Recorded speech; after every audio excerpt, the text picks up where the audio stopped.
दोस्तों, आज की डिबेट में हम देखेंगे जब बीजेपी प्रवक्ता सुधांशु त्रिवेदी कहता है मोदी राज और योगी राज में आरोपी के घर पर बुलडोजर चलता है, हमारा देश आगे बढ़ रहा है। इस पर कांग्रेस प्रवक्ता बोलता है अगर आरोपी किसी और के घर पर रहता हो तो क्या उसका भी घर टूटेगा। इस पर बीजेपी प्रवक्ता सुधांशु त्रिवेदी कहता है हमारा बुलडोजर किसी को नहीं छोड़ता। इसी बात पर कांग्रेस प्रवक्ता बोलता है इसमें घर के मालिक की क्या गलती है, उसका घर क्यों टूटेगा। ऐसा बोलकर सुधांशु त्रिवेदी की अच्छे से क्लास लगाता है। दोस्तों, वीडियो का लास्ट पार्ट बिल्कुल भी मिस मत करना, क्योंकि वीडियो के अंत में गोदी एंकर ने सुधांशु त्रिवेदी को बहुत ही बुरी तरीके से जलील किया है। तो चलिए वीडियो शुरू करते हैं।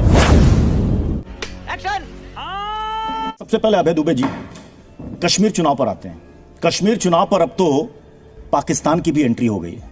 क्या पाकिस्तान की एंट्री कांग्रेस के लिए परेशानी का सबब है क्या? अभी पता चलेगा। मैं तो हतप्रभ हूं कि भारतीय जनता पार्टी के शीर्षस्थ और वरिष्ठ नेता दिन भर पाकिस्तान का टेलीविजन देखते हैं। वो जाकर उनको हिंदुस्तान के हालात देखने चाहिए। ये बड़ी अच्छी बात कही आप। मैं आग्रह करना चाहता हूं गृह मंत्री जी कि एक बार इन चुनावों के बाद दौरा कीजिएगा।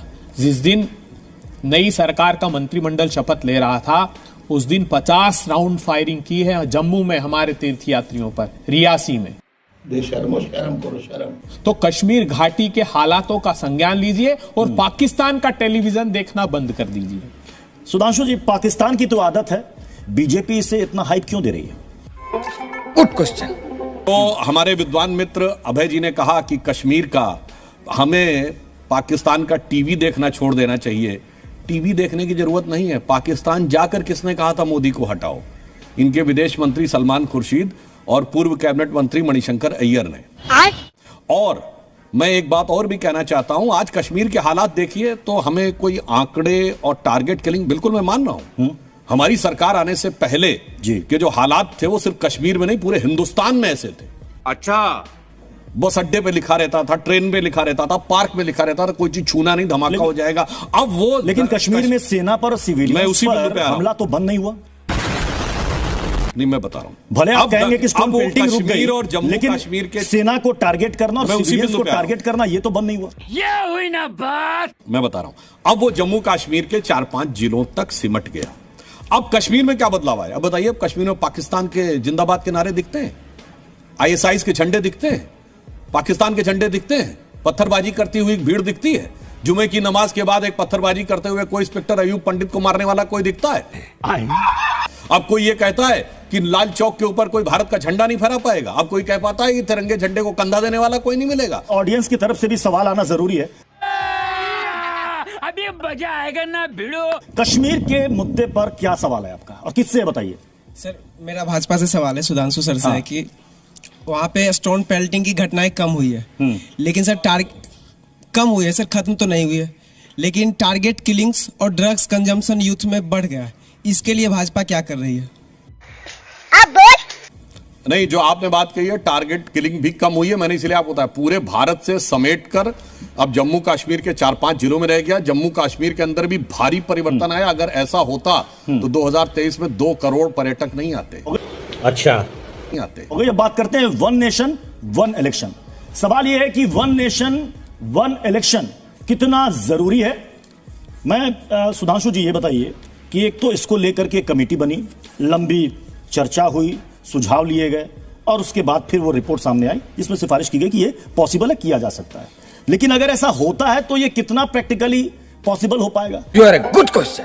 भारत बहुत तेज गति से आगे बढ़ रहा है और मैं ये भी मानता हूं कि एक प्रकार के राजनीतिक कटुता, जो प्रधानमंत्री जी ने कहा कि भाई मैं प्रधानमंत्री के रूप में मुझे स्टेट के चुनाव होते हैं, सीएम के खिलाफ जाके बोलना पड़ता है। एक बार सब कुछ सेटिल हो जाए तो सारे दलों को पता है कि भाई अब हमें इस व्यवस्था में चला 4.5 साल सब लोग शांति से देश के लिए काम करिए। आखिरी के 6 महीने इसमें राजनीति करनी है। इसमें तकनीकी तौर पर और प्रायोगिक तौर पर क्या इसमें समस्या या अड़चन आ सकती है? क्योंकि जो रीजनल पार्टीज हैं वो कहते हैं कि साहब अगर एक समय चुनाव होगा लोकसभा का और विधानसभा का तो राष्ट्रीय मुद्दे ही हावी रहेंगे। जब बीजेपी के पास 303 सीटें थी, गौर से सुनिएगा, ये संवैधानिक संशोधन होगा, इसमें संविधान का संशोधन होगा जहां 263 सीट, इनको 363 चाहिए संख्या सांसदों की लोकसभा में।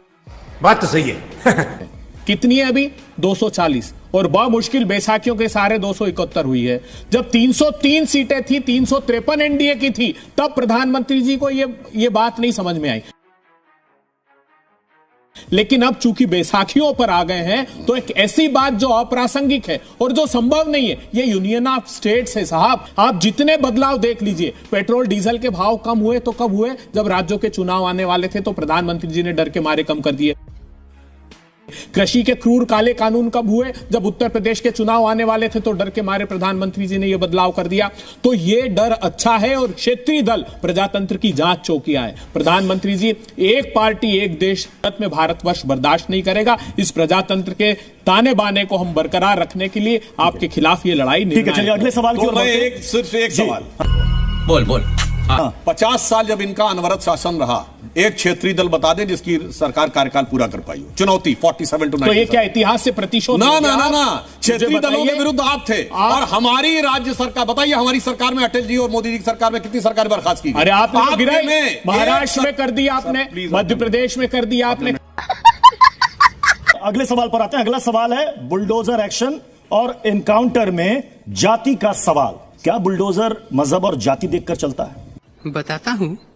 मैं बड़ा अच्छा सवाल आपने किया कि एनकाउंटर और मुठभेड़। अभी आदित्यनाथ जी कह रहे हैं कि साहब उनकी सरकार का ऑफिशियल स्टेटमेंट है 9000 से अधिक मुठभेड़ हुई और कहते हैं साफ कर दिया। अरे साहब 3 मुठभेड़ रोज हो रही है, मतलब आप कह रहे हो 3 अपराधी रोज गोलियां चला रहे हैं, तो फिर ये अपराध खत्म क्यों नहीं हो? यही 80-20 करके और वो सबक सिखा दिया।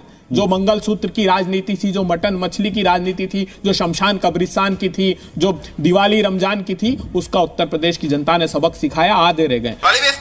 बुनियादी सवालों पर बात कीजिए आदित्यनाथ जी और लोगों के परेशानी में साथ खड़ा होने की कोशिश कीजिए। जी सुधांशु जी, अब सवाल यहां पर उठा, बुलडोजर क्या मजहब और जाति देखकर चलता है? सुप्रीम कोर्ट ने इस पर फिलहाल तत्काल रोक लगाई है कि साहब 1 अक्टूबर तक रुक जाएगा तो कुछ बिगड़ नहीं जाएगा। क्या ये उन सरकारों पर एक चोट है जो बुलडोजर एक्शन के लिए आगे बढ़ती थी? अरे बाप रे, ये तो धोती खोल रहा है। देखिए, मैं कहना चाहता हूं, बुलडोजर धर्म जाति देख के नहीं चलता, बुलडोजर से अपराध देख के चलता है। परंतु यहां समस्या क्या है? अपराधियों की जाति देखी जाती है, बुलडोजर अपराध देखकर चलता है या अवैध निर्माण पर चलता है? पहले ये क्लियर कीजिए। मजा आया, खत्म।